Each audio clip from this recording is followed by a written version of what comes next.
surprising news that the offseason has already arrived. The Vikings sign Kevin O'Connell to a contract extension.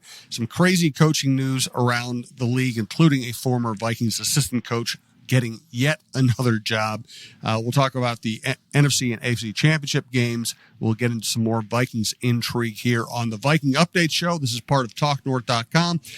Best way to listen to this show or any other show at our network, please subscribe to your favorite podcast app. It's free. It's the easiest way to listen.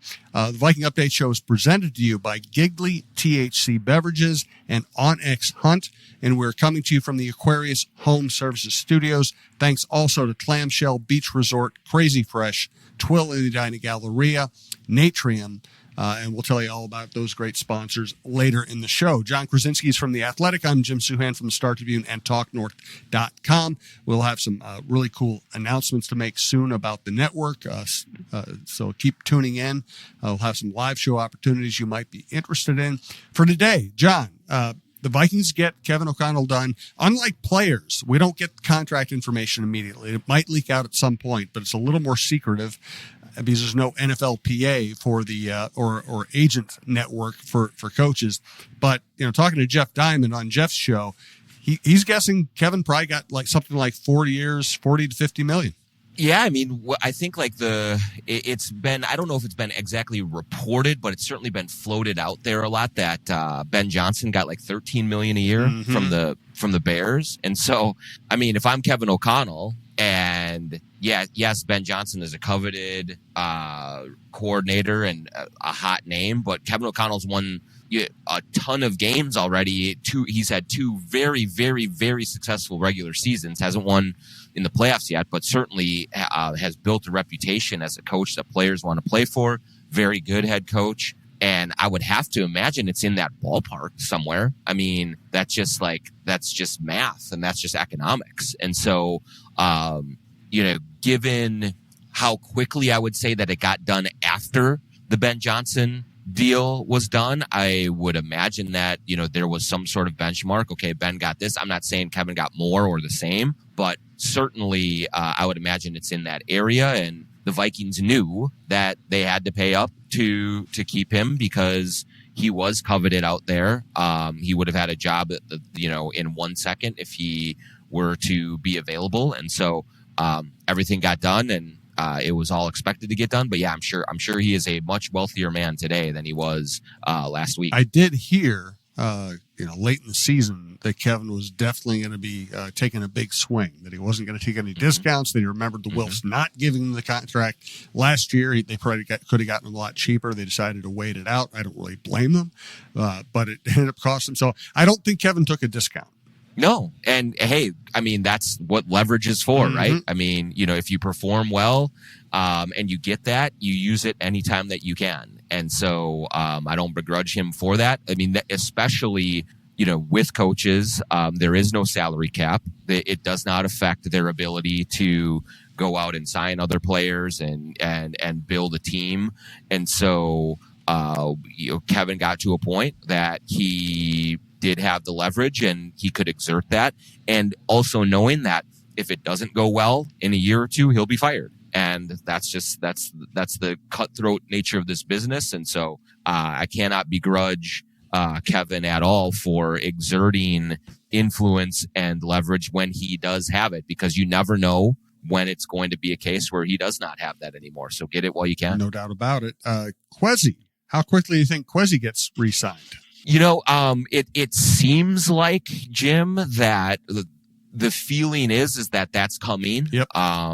And I think while you were watching the Kevin O'Connell situation play out, it wasn't super smooth.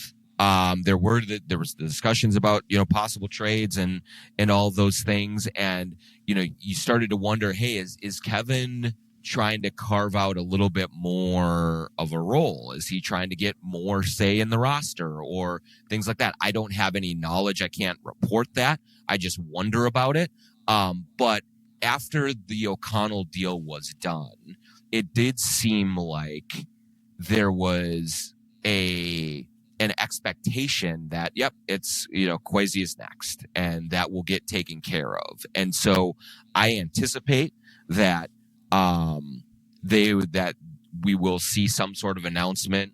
I don't know when, but fairly soon that Adelphi Mensa is done as well. It is, though, a little bit interesting. I don't know if you think this, Jim. It's a little bit interesting that it was the head coach first and then the GM, and it's not sort of being packaged quite as the same as, hey, these two are done together. They're in this together. These are our guys going forward. Oh, I think it's fascinating.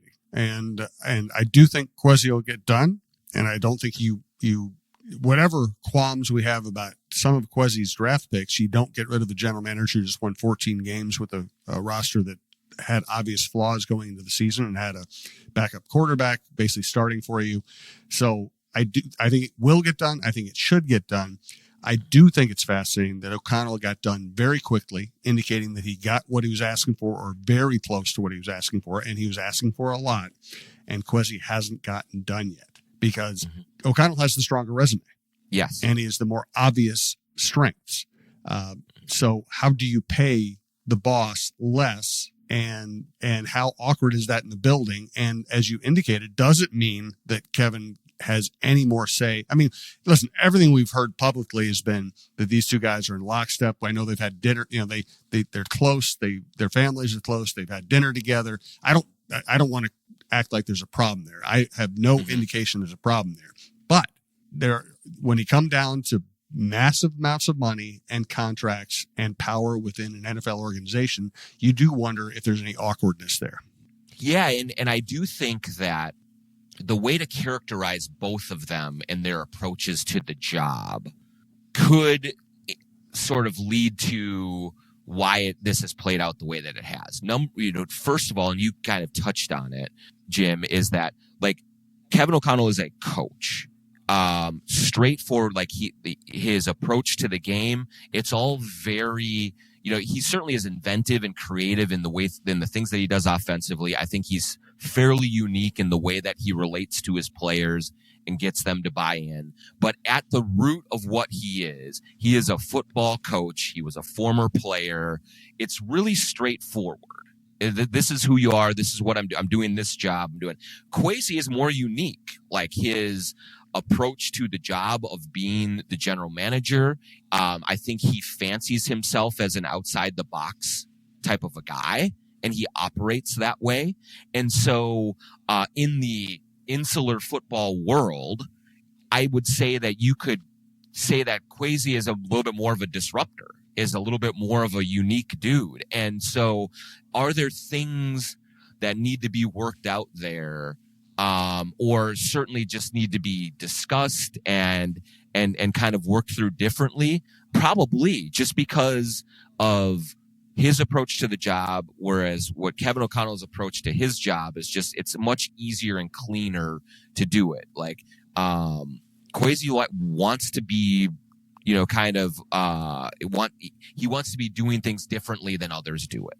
And sometimes that's uncomfortable. I think it's been uncomfortable for people within the organization, several times throughout the years, but clearly the results are starting to show for it. And what the Wolves wanted when they hired Kwesi Adolfo-Mensah was someone that was unique and outside the box and was going to do things differently. He has done that, but along the way, it's just different. It's just much more unconventional, and sometimes it's harder for the dyed-in-the-wool football people to sort of just figure out that part of it and how it fits in and what to do with it. So maybe that's the reason for if it's a delay or just the way that it's been rolled out here. Right.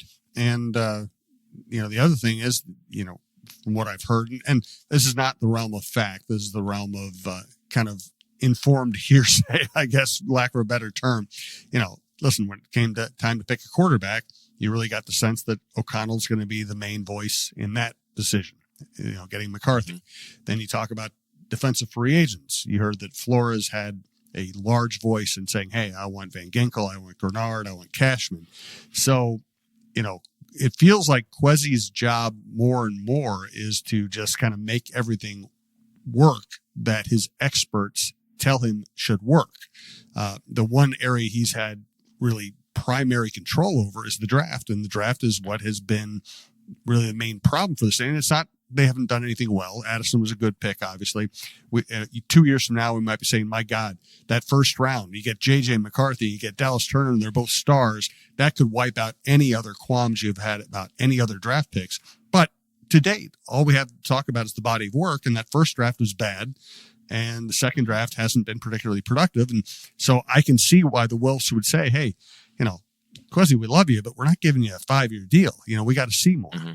Yeah, absolutely. And one thing I will give Kwesi is that, there are plenty of general managers who would not take their coaches' recommendations as much in free agency clearly as Kwesi did. So I think that's a credit to how he operates in the free agency realm of there is a real dialogue with his coaches and a trust in his coaches that they know what's right for their systems. And now what we have seen is they are reaping the benefits of that. That has been a hit. Maybe that means as they go into this draft that Kwesi takes some more advice from others around him, or maybe he got the wrong advice and can go his own way. But yes, I think that there are more nits to pick with Kwesi so far than with Kevin O'Connell. And so the question then becomes, whenever money enters the picture, Jim, is, man, this guy's getting this amount and he has this term and I'm getting this and that. That's where things can sometimes go haywire. So that'll be something to watch as this all unfolds. And, certainly O'Connell is, getting Coach of the Year awards and is getting really celebrated by the public at large. Kwesi is more of behind the scenes. Maybe he likes it that way and maybe he wants to be in the shadows. But when it comes to the contracts and the money, that is when things can get very complicated very quickly. So I'll just be interested to see where they land on that part of it. No doubt about it. And I also think that they are delaying any kind of press conference for O'Connell until they can present both of them together, both for optics and convenience. And so Kevin O'Connell won't have to answer any questions about Kwesi's deal. So I think that's all coming down the track. All right, let's talk about Florida's NFC North and the championship games. We do want to thank Aquarius Home Services. We're coming to you from the Aquarius Home Services studio. We want you to know more about Aquarius Home Services. Hi, Scott here for Aquarius, your authorized independent Connecticut dealer. Wishing you a Happy New Year. Is this the year for worry-free water? Your year for softer skin, spotless dishes, cleaner laundry, and drinking water so good you'll want to hug your faucet. Connecticut uses zero electricity and delivers water you will love. Plus, enjoy 25% off a Connecticut whole home water treatment system. Schedule your free water analysis today at AquariusHomeservices.com. Aquarius, earning the right to be recommended. Now here's Michael Russo, our hockey expert at TalkNorth.com for Clamshell Beach Resorts. Hey, have you been dreaming of a lake cabin lifestyle with boating, fishing, and family fun in northern Minnesota? Well, lately I've thought a lot about how cool it would be to have a getaway like so many Minnesotans. And if you're like me, you probably think that owning your own lakeside getaway is beyond your budget. Well, if you think lake cabin real estate prices keep going up, well, think again. This is Russo, and I'm here to tell you there is an affordable way to enjoy a cabin lifestyle and all that goes with it. And yes, I said affordable. I founded a Clamshell Beach Resort, which is located on the Whitefish chain of 14 lakes for you and your family to enjoy. Here's how. Clamshell has lake homes that offer deeded fractional ownership, and the keywords there are deeded and fractional. You own it. Imagine having 5 weeks a year to enjoy Clamshell with its beaches, pool, and lodge that's full of kids' activities. Is golf your game? There's a great golf course right across the road. Like winter sports? Well, you can go ice fishing, cross-country skiing, or snowmobiling right out the door at Clamshell. And there's no maintenance, no grass mowing, no snow removal. It's done all for you. And you can own a share of Clamshell Beach Resort at an affordable price. To learn more about ownership opportunities at Clamshell Beach Resort, go to cottagesonwhitefish.com or contact Pat Egan at 612-220-9819. That's cottagesonwhitefish.com or Pat Egan at 612-220-9819. Personally, I can attest to the next two sponsors. Crazy Fresh. I've been eating their salads, fresh cut fruit, fresh cut vegetables. guacamole, salsa, dips, party trays. Been having all football season. They are sponsoring us during football season for that reason. It's the perfect stuff. It's if you want healthy, if you want decadent. And what I've really noticed, it's easy for me. I'm in and out of my apartment during the day. I can pick up food here and there. I can eat meals at different times. My wife, who works longer and harder than I do and doesn't have as much time for lunch, she loves the fact that she can grab one of those salads and get a healthy meal with protein and veggies. It's not going to weigh her down. It's going to fill her up. And all she has to do is pop the top on it and it's ready to go. And it is crazy fresh. So I highly recommend Crazy Fresh. Also, they have golden tickets embedded in some of their products. You get a golden ticket, you might get a trip to an NFL game, like the first golden ticket went to the Packer Viking game. You might get an 85-inch TV, which is the current prize on offer. So check out Crazy Fresh. Highly recommend it. I want to talk about my friend Scott Dayton, Twill in the Edina Galleria. It's Twill by Scott Dayton in the Edina Galleria. I've been busy lately. I'm about to go to Twins Luncheon. I'm wearing all Twill stuff, sport jacket, Stenstrom shirt, Brax pants. And I've had a lot going on lately. I was at my daughter's an event for my daughter. I wore all Twill stuff. When I go out and I want to look like not a typical sports writer slob, I wear all Twill stuff. I just highly recommend going in. This isn't like a department store. The people who work at Twill are experts on men's clothes. They're experts on their, curated brands that they have in stock. They can get you anywhere from shorts and golf stuff during the summer to incredibly warm, beautiful clothing during the winter. Pretty much everything I wear that I want to, when I want to look good, is Twill. Check out Twill. Right now they have a 40% off winter sale. They don't have many sales. They very rarely have a sale this dramatic. If you ever wanted to check out Twill, now's the time to do it. TwillMN.com, Twill in the Edina Galleria. All right, so looks like Brian Flores is going to be sticking around. Not great for him, but good for the Vikings. And Ben Johnson's now head coach of the Bears, and we are already seeing the Lions. And I almost feel sorry for them. They have the best season in franchise history. They don't win a playoff game, and they lose both the coordinators. Yeah, that's kind of what happens now, right? And it is kind of, I don't know if funny is the right word, but interesting has been the way that I would describe, you see the way that Lions fans have been reacting online to, especially Ben Johnson going to the Bears, division rival, but then Aaron Glenn going to the Jets as well. And you can tell that Lions fans are not used to their coaches being coveted. It just has not. This is the way that the NFL works: is you have success, you win a bunch of games, you put yourself in position, and then the coordinators, the younger coaches on your staff are going to be identified and going to be poached. That's what happens.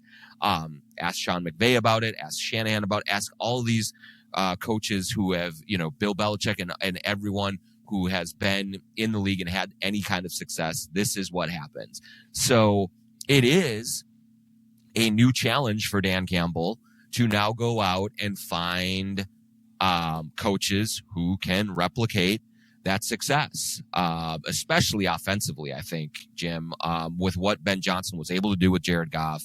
You can nitpick, and I certainly had a few qualms with how that game was called and their loss to the Commanders, but in general, Ben Johnson was terrific there. And so how do they find the next Ben Johnson? I think that that Lions organization is very smart and has a great identity. And so there's a good chance that they'll go out and find it. But now you are sort of facing the other side of the coin with the successes. There comes defections because everyone's going to try and piggyback off of that. And so to see kind of the meltdown from Lions fans about it, like, hey, get used to it. If you keep winning, it's going to happen again and again. No doubt about it. Also, Pete Carroll, former Viking. When I started covering the Vikings in 1990, there were Pete Carroll stories all over the place. People loved them. Loved him. Mm-hmm. Bud Grant wanted him to be the coach. He was the runner-up to Denny Green when they hired Denny in 1992, and a lot of people in the organization really wanted Pete Carroll. So he has a long history in the league. The Raiders hired Pete Carroll, and I think the reaction to a lot of people would be, my God, he's so old. The Seahawks got rid of him. What are they doing?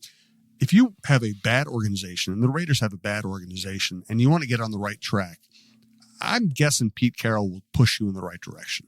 Yeah, I think so. I mean, it really does make a lot of sense to me, because it is an organization that right now is one of the most wayward, haphazard teams in the league.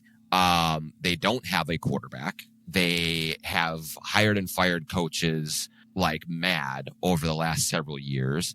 There is no real identity. You have Tom Brady coming in and now is assuming more of a role there. But getting someone like Pete Carroll, who has done it at a very high level for a very long time, and I think his overall demeanor as a relentlessly positive guy coming into a situation where I'm sure there's plenty of people that kind of have 1,000-yard stares and are disillusioned and like, what the hell is going on around here? I think that's going to be helpful as well. Is he going to be the head coach for the next 10 years for the Raiders? No, probably not. Our friend Jace Frederick had a great tweet today saying that, the 4-year deal that he signed, I believe it's 3 or 4 years. He's like, okay, Pete can come and do that, and then he'll be old enough to be president of the United States. So he certainly is. He's at an advanced age, but he knows how to do this job, and I think he knows how to come into a situation that is probably a little toxic, certainly listless, and give it some direction. And so I like that. I think that he's going to have a real sense of self there and just going, no, this is the right way to do things. Let's do it and go forward. So I think it's a good hire. Agreed. Let's get to the big games. Want to let you know about Giggly THC beverages. Want to keep the party going without next day regrets? Say hello to Giggly THC beverages, your new social sidekick for good vibes and even better taste. No alcohol, no bad decisions, just THC infused cocktails, seltzers, and teas packed with natural ingredients and superfood extracts like ashwagandha and ginseng. Whether you're clinking cans at a backyard bash or just chilling with friends, Giggly's got you covered. Ditch the hangover, sip something smarter. You can find Giggly THC beverages at over 500 locations, including Total Wine, MGM, Cub Foods, Top 10, and many more. And because we think you're going to love it, we're offering 50% off your first order with code Giggly North. That's Gigli North. Shop now at Giggly.com. No alcohol, no hangover, just giggles. Also want to tell you about Natrium, Natrium.com, and Wildflower Shops. There are 2 Wildflower stores right near me. They're basically the same as Natrium, where you go to Natrium.com and check out what they have. What I love is they have products to help you in every regard. And what I mean is help me in every regard. Sleep aids, joint pain, arthritis. I'm old. Sore body parts. They have balms. They have gut oils. They have candies, gummies, dips, oils, beverages. And the stuff they have in the store, it's all few ingredients. So it's like pure. And I would definitely go to a Natrium or Wildflower shop and talk to the sales professionals. They know what they're doing. They can guide you through all these different ingredients, all these different products, and the different levels of dosages, what they'll help you with. That's the way to go. It's actually a pretty complicated world because they have so many good products. You're going to want a guide to get you to where you want to go. I also recommend their balms, just something you put right on a sore body part. It works great. So check out Natrium, Natrium.com. Also want to let you know that ice fishing is here and it's time to hit the frozen water with OnX Fish. The Fish app is the most comprehensive fishing tool for increasing your confidence on ice. Use OnX Fish to find new places to fish and sort lakes by species, abundance, trophy, and keeper potentials. OnX Fish also shows you hot spots, lake-by-lake regulations, and private and public land ownership information. For a limited time, download OnX Fish for free in Minnesota and Wisconsin, or go to onxmaps.com/fish to get more information on the app that is changing the game on ice. All right, so over on the Jeff Diamond Show with the former general manager last year, we were picking the NFL playoffs, and every week he would pick against the Chiefs because of their roster flaws, and I'd say I'm not picking against Patrick Mahomes. That's where I am again. The Bills are probably the better team. I'm not picking against Patrick Mahomes. What do you think about the AFC Championship game? Yeah, I agree with you, and it does seem like the other thing that factors in is that at this stage of his career, Travis Kelce essentially takes the regular season off, Yep. so that he is ready to go in the biggest moments. And he was great last week. He will probably be great this week as well. And at this stage, of things, the Chiefs and he understand what needs to be done to get the most out of him when the moment arrives. And so they seem to have timed it perfectly.